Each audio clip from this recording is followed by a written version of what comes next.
Good morning to all of you.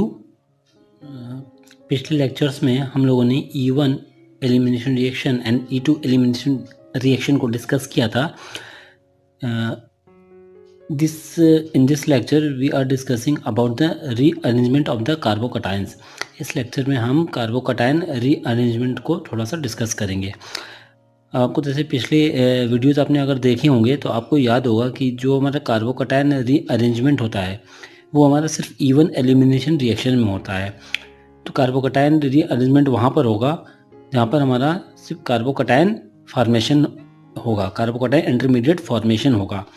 ठीक है, तो अभी हम आगे डिस्कस करेंगे कि इस कार्बोकटायन रीअरेंजमेंट कैसे होता है, ठीक, और क्यों होता है।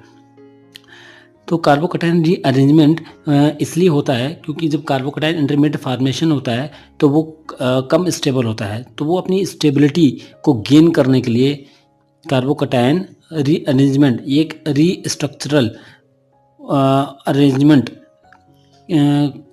को जाता है अपने आप। ये सेल्फ रीअरेंजमेंट होती है और ये अपनी स्टेबिलिटी गेन करने के लिए होता है, जिससे कि एक कार्बोकटायन जो है हमारा अनस्टेबल स्टेट से स्टेबल स्टेट में पहुंच जाए। जब तक कार्बोकटायन इंटरमीडिएट स्टेबिलिटी को गेन नहीं करेगा तब तक जो है हमारा E1 एलिमिनेशन रिएक्शन पॉसिबल नहीं हो पाएगी। ठीक है, तो अगर आपको पेपर में लिखने के लिए ये आता है कि रीअरेंजमेंट ऑफ द कार्बोकटायन के बारे में आपको लिखना है तो आप ऐसे लिखोगे कि rearrangement of the carbocations are defined as the movement of the carbocation from an unstable state to a more stable state through the use of various structural reorganization shifts within the molecule।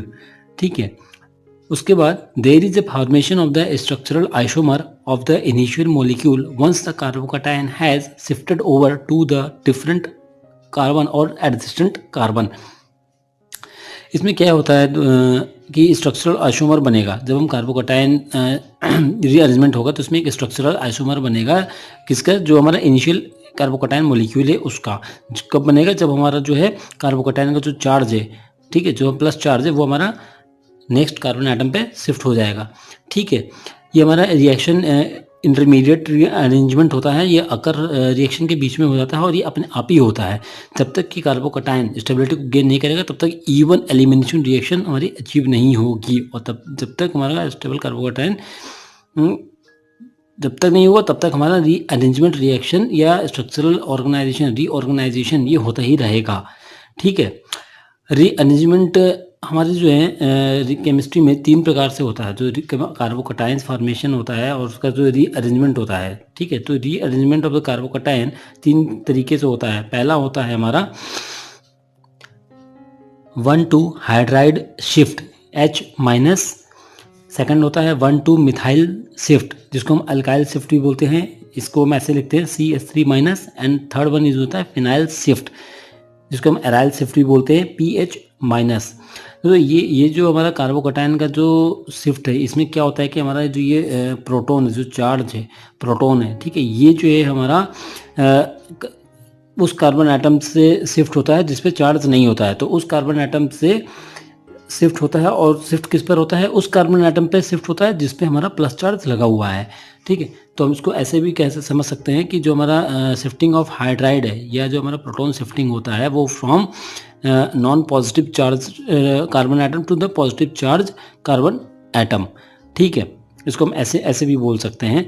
तो हमारे ये 3 प्रकार के होते हैं, ये हमारा 1,2 hydride shift होता है, 1,2 हाइड्राइड शिफ्ट या 1,2 मिथाइल शिफ्ट या 1,2 फिनाइल शिफ्ट। ये इसीलिए बोला जाता है क्योंकि ये जो फर्स्ट कार्बन होता है, जो हमारा प्राइमरी कार्बन है, वहाँ से चार्ज शिफ्ट होकर सेकेंडरी कार्बन पे चला जाता है। यदि चार्ज हमारा सेकेंडरी कार्बन पे है तो वो शिफ्ट होकर हमारा टर्सरी कार्बन एटम पे चला जाता है। तो इसीलिए इसकी जो रिएक्टिविटी ऑर्डर होती है हमारी, ठीक है, वो टर्सरी कार्बन की सबसे ज़्यादा होती है, देन सेकेंडरी कार्बोकटायन की होती है, एंड देन प्राइमरी कार्बोकटायन की होती है। ये शिफ्टिंग जो है हमारी, ये शिफ्टिंग तब तक होती रहेगी जब तक हमें जो है एक स्टेबल कार्बोकटायन नहीं बन जाता या नहीं मिल जाता।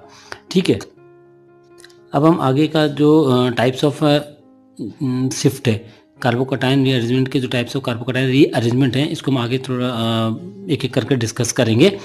ठीक, तो अगले इसके लिए आप नेक्स्ट वीडियो आप देखिएगा। ठीक है दोस्तों, आज के लिए इतना ही। आप लोगों ने देखा, लाइक किया अच्छा लगा तो लाइक कीजिएगा, शेयर कीजिएगा, सब्सक्राइब कीजिएगा। ठीक है, good night, thank you very much.